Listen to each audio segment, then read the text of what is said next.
Olá, pessoal, tudo bom? Sejam bem-vindos mais uma vez. Eu sou o professor Breno San Vicente Vieira, da PUC-Rio, e aqui estou para falar para vocês sobre prática quantitativa.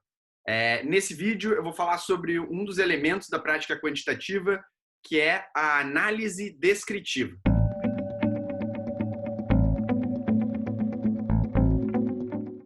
Para quem não está bem lembrado das disciplinas de método quantitativo, análises descritivas, elas são aquelas análises iniciais.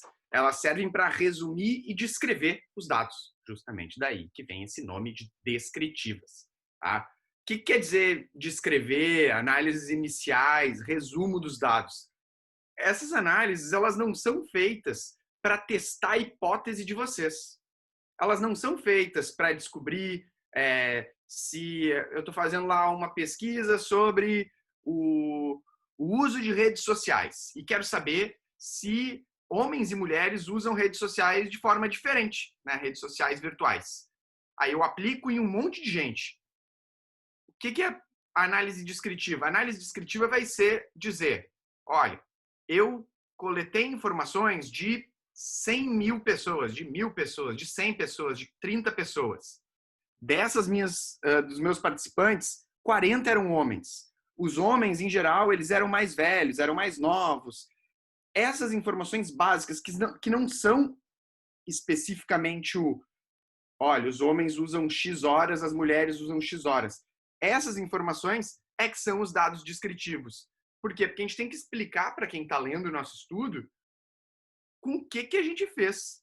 Quem eram os nossos participantes. E essa parte inicial, essa parte descritiva, é o que a gente chama de análises descritivas. Em geral, o que a gente bota lá nas nossas análises descritivas? São medidas das mais simples.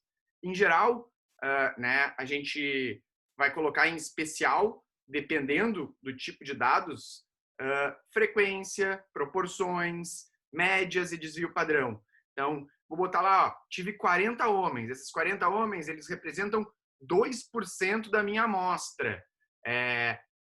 A média de idade dos homens era 20 anos e o desvio padrão era 40. E as mulheres, eu tinha 600 mulheres, essas mulheres representavam X% da minha amostra. A média de idade delas era 35 anos com um desvio padrão de 10. Provavelmente eu vou ter uma diferença na idade. E aí, isso é importante porque eu já vou explicar, pode enviesar as minhas ideias. Como assim enviesar? Talvez as diferenças que eu veja lá, que as mulheres usam mais as redes sociais. Essa diferença na idade, ela não me permite, sozinho, né, sem eu testar outras coisas, eu afirmar que a diferença é dos homens para as mulheres. Essa diferença na idade, ela pode indicar que, na verdade, pessoas mais velhas usam mais as redes sociais do que as mais novas. Dando aqui esse exemplo, que eu não sei se é verdade, eu acho que não. Em geral, essas informações descritivas, elas costumam ser o que a gente chama de tabela 1 dos artigos científicos. Tabela 1? Por que tabela 1? Porque costuma ser, na maior parte das vezes, justamente as primeiras informações que no artigo científico, no trabalho científico, o autor ele mostra. E por serem as primeiras, quando elas podem ser resumidas e elas são um pouquinho mais amplas, elas ficam nisso que a gente chama de tabela 1. Vocês não precisam só acreditar em mim, então vou mostrar 2 artigos para ilustrar isso. Claro que nem sempre precisa ser uma tabela, tá? Às vezes essas informações vão estar no texto, abreviadas, mas uma tabela ela fica legal, fica bem visível, fica bem ilustrativa, e por isso vou mostrar para vocês 2 tabelas de 2 estudos diferentes, tá? Nesse aqui, o perfil psicológico de pacientes com anorexia e bulimia nervosas, a ótica do psicodiagnóstico, eles fizeram o seguinte, não vou ver o trabalho com vocês, mas eles têm lá, ó, tabela 1, caracterização da amostra de pacientes com transtornos alimentares em função do sexo, idade, estado civil e categoria diagnóstica, que foram as variáveis, né, as informações que eles coletaram. Então, o que eles colocaram lá? Eles botaram aqui, ó, variáveis, sexo masculino, feminino e o total, né, que foi esses 29 participantes. Tinha 5 homens e 24 mulheres. Eles botaram aqui a proporção. Esses 5 homens, eles representam 17% do total e as mulheres, elas representam 83% do total, que, né, acumulado dá 100%. Idade. Idade eles não avaliaram diferenciando, pegando lá contínuo, né? Eles acabaram, ou tem 14 ou tem 19. Aí eles viram que 17 pessoas tinham de 14 a 18 anos e 12 pessoas tinham de 19 a 23. Também a mesma coisa que a frequência de estado civil e o diagnóstico de qual dos transtornos de alimentares. Aqui, um exemplo, nesse trabalho aqui, os autores eles só usaram dados descritivos categóricos, né? Ou é isso ou é aquilo. Mas, às vezes, a gente vai usar dados contínuos, o que, em termos de informações quantitativas, muitas vezes é mais interessante. Vou mostrar um outro exemplo, então, para vocês. Nesse artigo aqui, exposição a trauma e transtorno de estresse pós-traumático em usuários de crack. Os autores, eles fizeram aqui toda a parte da introdução, resultados. E aí eles botam lá, características da amostra. E aí eles vão falar entre os participantes, eles botam um textinho, tá?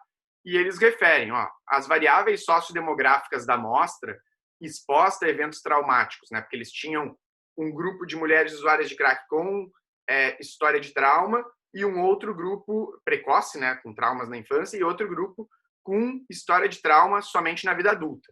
Né? Porque todas elas tinham história de trauma. Ou seja, eles tinham 2 grupos e queriam ver se elas apresentavam diferenças. Aí eles fizeram a seguinte tabela. Botaram aqui as informações sociodemográficas e colocaram nessas 2 primeiras colunas o total, tá? Juntando os 2 grupos.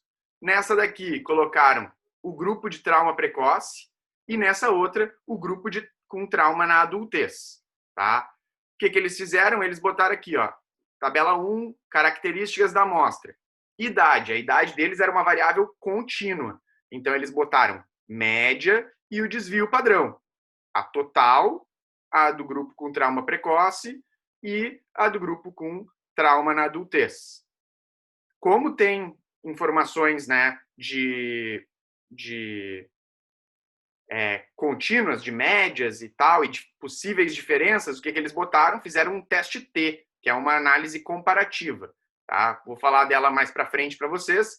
O que acontece? Botaram aqui o valor do T e colocaram também o valor do P, né? O valor de significância. No caso, tem que ser menor do que 0,05 para ser significativo. Não foi significativo, né?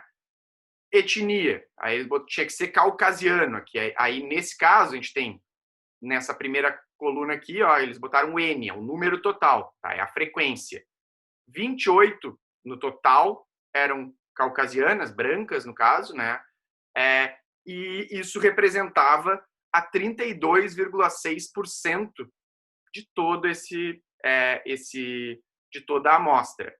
Se a gente olhava dentro no grupo de mulheres com trauma precoce, 12 delas se declaravam caucasianas e isso representava 26,7%. E entre as que tinham trauma na vida adulta, 16 se declaravam caucasianas e isso representava 39%. Aí eles fizeram um teste, como não são variáveis contínuas, eles fizeram um outro teste, que é o Q quadrado, também não acharam diferenças. Não vou mostrar aqui tudo para vocês, mas eles usaram a escolaridade. Escolaridade estava como a gente está vendo aqui no jeito que eles mostraram na tabela, estava em anos de estudo. Como está em anos de estudo, né, eles têm uma média e o desvio padrão. A renda também, eles botaram aqui o valor total acumulado. Eles colocaram ainda informações da situação conjugal, aí botaram aqui solteira, todas essas informações aqui, elas eram contínuas, eram categóricas, porque ou tu é solteira, ou tu não é solteira, né? Ou tu é casado, ou tu não é casado, ou tu é divorciado e não é divorciado, enfim, por aí vai. A mesma coisa eles fizeram para a situação ocupacional, se é estudante, se estava empregada ou se estava desempregada, e ainda fizeram aqui a idade da vivência traumática, ou seja, com quantos anos cada um dos grupos teve. Como eles têm um grupo de trauma na vida adulta e um grupo de trauma na infância, era esperado que a média de idade, né, de um grupo na vivência do trauma e do outro grupo na vivência do trauma apresentasse diferença significativa. E deu certo, tá? Aqui também a idade do primeiro uso das diferentes substâncias, já que todas elas eram usuárias de crack, né? Eles fizeram comparativos da idade de primeiro uso de álcool, de maconha, de cocaína e de crack. Por quê? Porque isso tem um impacto na hipótese deles que eles vão testar lá para frente. O que isso tudo quer dizer? Olha só, eles viram que, sim, o grupo de mulheres com trauma na infância começava a usar o álcool antes e também o grupo de com história de trauma na infância começava a usar o crack antes. Ou seja, na hora deles olharem lá a história, o TEPT, eles vão ter que considerar que a idade de primeiro uso das substâncias pode ter um impacto, né, no trauma ou vice-versa. Isso são dados descritivos, eles servem para descrever, para explicar quem que a gente está investigando. Porque a gente também não pode ter a pretensão, né? Pode, espero que no futuro vários de vocês possam. Eu não posso ter a pretensão de querer fazer um estudo e achar que aquilo que eu estou encontrando, ele é verdade para o mundo inteiro, que ele é generalizável, tá? Inclusive, fica a dica para leitura, tem alguns estudos, eu posso postar depois para vocês, que eles fazem muitas críticas à ciência psicológica, porque grande parte dos trabalhos em psicologia e em psicologia experimental, os participantes são estudantes de psicologia. E aí eles discutem que a gente assume que o normal, né, o típico, é o estudante de psicologia, e não necessariamente isso é representativo. Então, ainda uma coisinha sobre análises descritivas. Pode apresentar os dados gerais da amostra inteira, ou dos grupos, caso tenha grupos, é importante, se tiver grupos, apresentar de cada grupo, ou ainda os gerais e dos subgrupos, né? Quando apresenta mais de um grupo, análises comparativas iniciais, né? Ou seja, como a gente viu naquele estudo ali, um teste T, um Q quadrado, podem fazer parte desde que não testem a hipótese. Aí eles não podiam testar ali se a idade de primeiro uso interferia, a idade do trauma interferia na idade de primeiro uso, com o trauma sendo, né, o preditor, que é o que eles vão fazer na parte inferencial. Tá? Eles não podem testar a hipótese nas análises descritivas.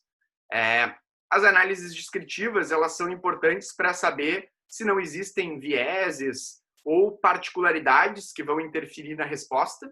O que isso quer dizer? Se eu tenho um grupo que ele tem muito mais pessoas negras do que no outro, eu tenho que saber que talvez esses meus resultados eles não sejam porque o fenômeno... eu tenho um grupo de homens e outro de mulheres, mas no grupo de homens tem muito mais negros do que no grupo de mulheres. Talvez as diferenças não sejam em função de serem homens e mulheres, mas sim de terem mais pessoas brancas e pessoas negras. Essa pode ser a diferença, já que os grupos eles diferem quanto a isso. As análises descritivas elas são então importantes para isso.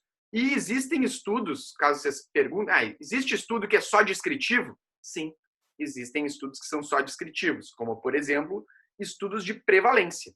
Eu quero fazer uma prevalência, né, um estudo de prevalência. E um estudo de prevalência, sim, ele pode ser só descritivo. Eu vou lá num hospital e vou fazer qual é a prevalência de casos de tuberculose, qual é a prevalência de casos de depressão. Isso, vou fazer um levantamento que eu não vou estar testando uma hipótese. Não que eles não sejam importantes, tá? Esses estudos descritivos de prevalência, mas para eles terem um impacto, eles precisam ser bem amplos. Não adianta eu ir num hospital, numa comunidade. Claro, são importantes, se eu vou só numa comunidade, só numa escola, só num hospital, são importantes internamente. A escola, a comunidade, o hospital vão se beneficiar daquelas informações. Mas em termos gerais, em termos de conhecimento amplo, aí acaba ficando um pouco pouco generalizável. E, além disso, é muito interessante da gente mencionar que, para fins da disciplina, não está valendo os dados, ninguém fez, todos os grupos, a gente teve como uma exigência fazer, para quem está vendo o vídeo e está fazendo a disciplina, a gente fez, todos os grupos, eles tinham como uma exigência terem análises, né, terem um projeto, um estudo que envolvesse o teste de uma hipótese, ou seja, usando métodos, né, hipotético-dedutivos. Então, todos os grupos eles estão testando algum tipo de hipótese e vão ter uma parte de dados descritivos e uma parte de dados inferenciais, né, de teste das suas hipóteses. Bom, a ideia desse vídeo aqui era explicar para vocês o que eram análises descritivas, retomando isso, e no próximo vídeo agora vou postar também sobre como rodar as análises descritivas dos dados de vocês no JASP, tá? Não é muito complicado, vocês vão ver que depois dá para atualizar, e aí fica para o próximo vídeo. Muito obrigado por terem acompanhado até aqui. Fiquem bem. Tchau, tchau.